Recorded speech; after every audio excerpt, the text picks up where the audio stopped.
and welcome. This is going to be less of a video in which I demonstrate myself doing something or show you a thing that I am making, and more of a lecture. A topic that has come up startlingly frequently for me recently is how to find a good dog breeder. This is something that I do occasionally for clients and friends, help them find a puppy if they're interested in getting a purebred dog. The reason that this is such a critical distinction is there is a difference between purebred, which is to say a Labrador Retriever or a German Shepherd, versus well-bred, which is to say a dog that came from a breeder who was knowledgeable within their breed, breeding towards a given goal, and producing dogs that are going to be healthy, long-lived companions. Hey, Cairo. This guy did not want to settle down, and so he is going to be attached to me at the leash for the duration of filming this. That said, he's a wonderful example of a well-bred working line German Shepherd and is going to help me explain everything. Aren't you, Cairo? So, I have some notes here. Step 1, decide on a breed and specifically what you want to do with that dog. What kind of dog do you want? Is that kind of dog realistic for your lifestyle and where you live? And what do you want to do with it? Are you the kind of person that just wants to have a family pet? Or are you looking, let go of that, for a dog to do a particular activity with? Or are you interested in doing activities that are oriented towards fulfilling the natural instincts of that breed? Are they good with kids? What kind of training do you want to do? And what is the extent of training you're interested in getting through? Because regardless of how much you want to train, if you have a dog, you're going to need to do some. Do you have any small animals or other pets? And how much time and energy do you want to put into your dog every day? Or do you want this to be more of a buddy kind of situation where they're just kind of cool doing whatever you're doing? What are the grooming needs of the dog? And are you prepared to pay someone to deal with it if you don't want to do it yourself? And remember that breeds are not interchangeable. While there are extreme similarities between a lot of categories of dogs, such as the various retriever breeds, Goldens, Labs, Flat Coats, Curly Coats, etc., and the Shepherd breeds, the German Shepherd, Belgian Shepherd, and its subdivisions, the Dutch Shepherd. And within those breeds themselves, there are often divisions between show line and working line that have profound implications on the phenotype, the physical structure of the dog, as well as behavior. So, in order to find a good breeder, step 1 is the research phase. Places to look for candidates that are likely to be good breeders would include the breed club and the national club for your country. In the United States, that would be the American Kennel Club, and consequently, the German Shepherd Dog Club of America would be a great place to start looking for a reasonably ethical breeder of German Shepherds. Local dog sports clubs for an activity that you're interested in participating in.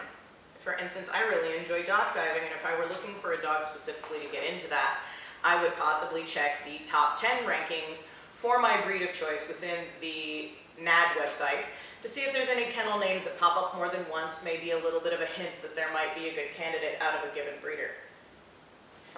Go to a dog show and network. Dog breeders are for the most part just people with a real passion for a given breed. They want to talk to you about their dogs.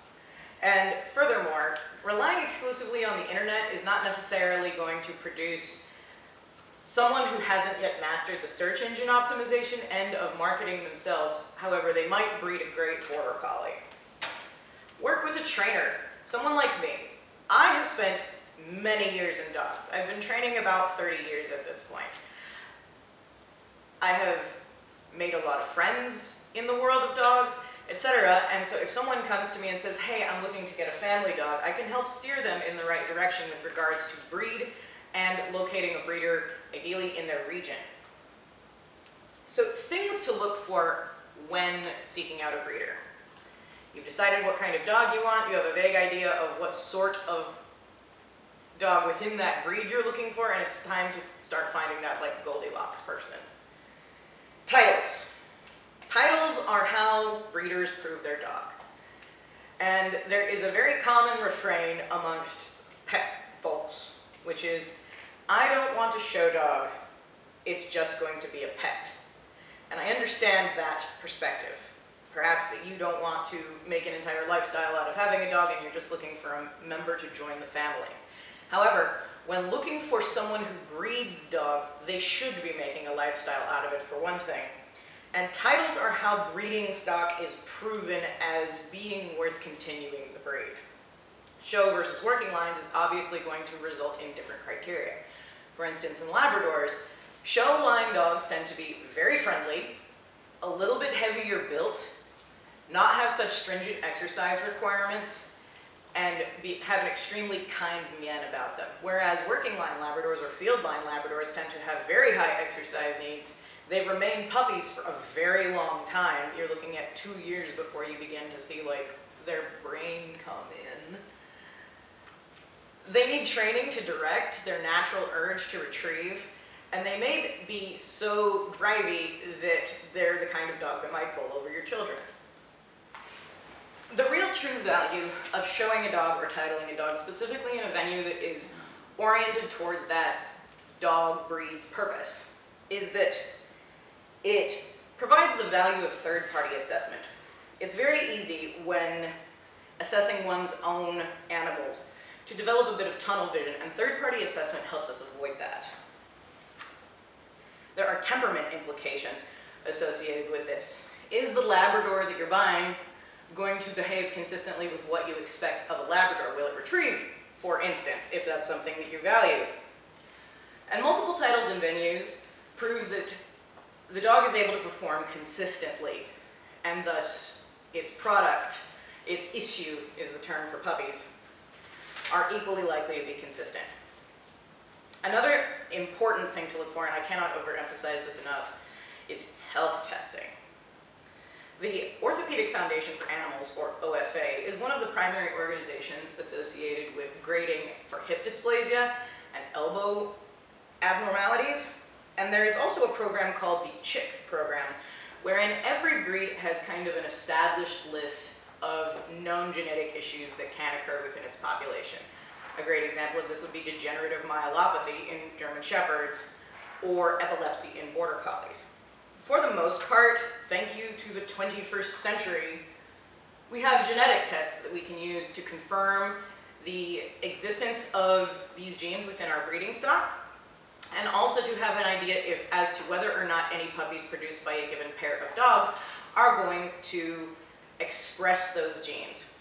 As an example, Shiner, my rat terrier who is asleep over there, was bred before the advent of the genetic test for PRA, which is an eye disorder. It causes the retina to detach if they have double genes for it. His mother is clear by testing.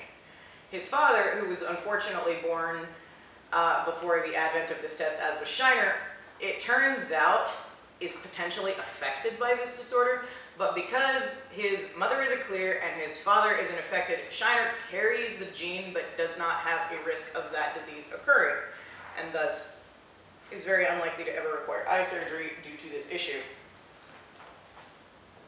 Excuse me. The basics of every breed are kind of going to be the same.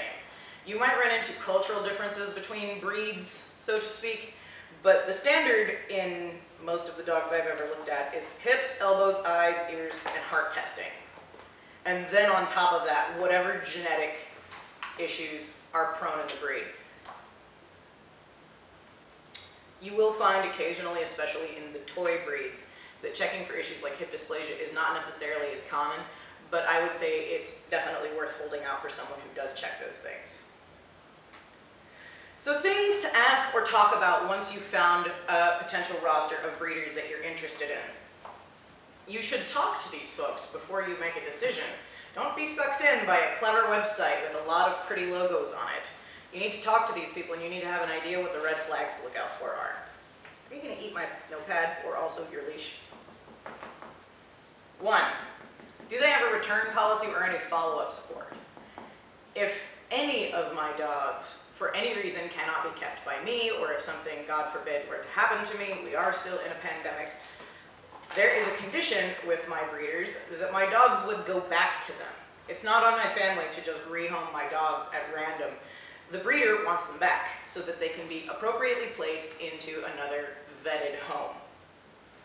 How are their dogs kept? Depending on what type of dog you're getting, they could be exclusively house dogs, they could be kept in a kennel. What is the situation if they are a kennel dog? It's not necessarily a negative that a dog live outside, particularly a breed that is well suited for a variety of weather, but not all breeds are like that. And it's important to know how a person is keeping their breeding stock and to what standard. Pedigrees and ancestry information will tell you a very great deal. And this might require some Googling to kind of understand what you're reading, but if you ask the breeder, usually they are more than happy to explain. For instance, in working line German Shepherds, there are a lot of letters flying around that come from German organizations as far as the titles go, and it took me a little bit of learning when I was reading his pedigree to understand what I was seeing.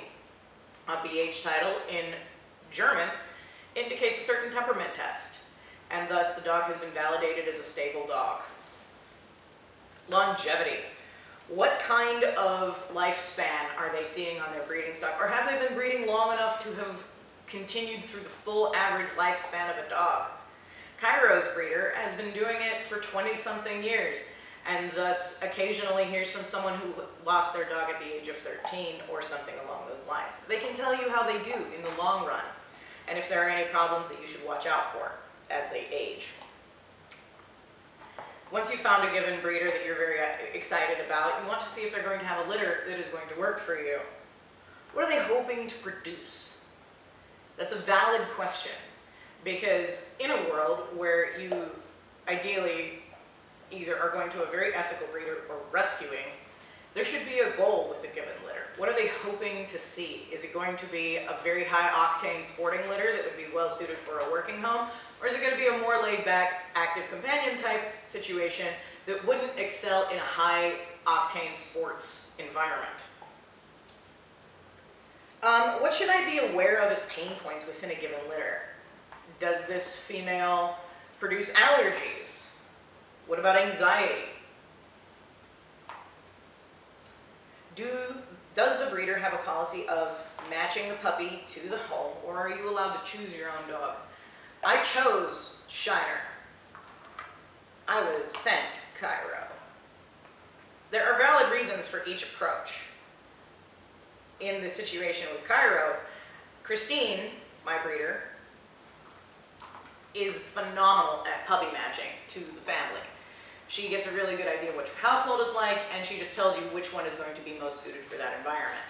With Shiner, I went to meet his litter at his breeder's house, and I knew I wanted a male, and I chose between the two that were present in the litter.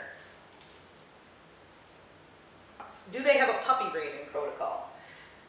Puppy raising protocols in the past have been very individual and non-standardized, but in the 21st century there are a few that have been developed by folks that have been breeding for a very long time. A very popular one is called puppy culture, which is highly Googleable.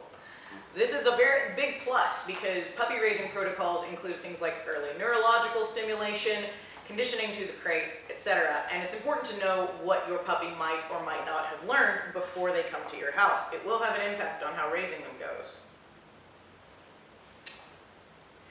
At what age are the puppies sent home? The standard usually is around 8 weeks. Around 8 weeks, they're really looking to latch on to their person. At around that age, litters stop getting along quite so well as they maybe once did, and they're really ready to strike out and become part of a family. Any later than that, and they tend to bond to each other harder than they bond to a person, but any younger than that, and they miss out on vital social skills that they get within the litter environment. Some other notes. Please note that this is a two-way interview. You are trying to see if, oh goodness, it's a two-way interview. You're trying to see if this is a good breeder who you are interested in getting a dog from, and they are trying to figure out if your house is a place that they want their breeding stock going, or if you're the good fit in that direction as well.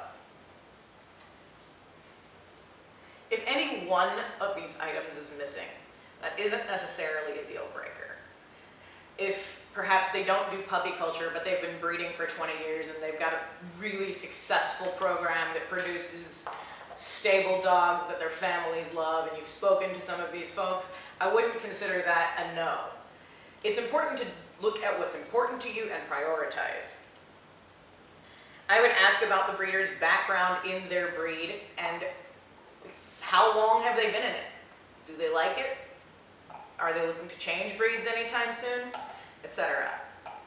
And just remember that this is a conversation and not to get too hung up on any one breeder or litter before the puppies are on the ground and you're deposited up. Take your time. If you aren't sure what to do, reach out to someone who can help you.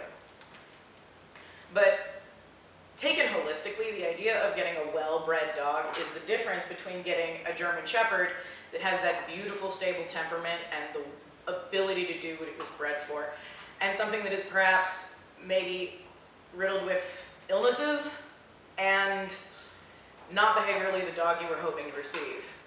It's a make or break thing, how healthy and well behaved a dog is. And so with that, if there are any additional questions, I'd love to hear them in the comments.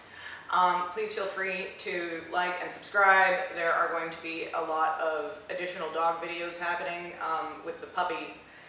That's kind of my hobby right now. But also sewing and car fixing and all of the other things that I get into.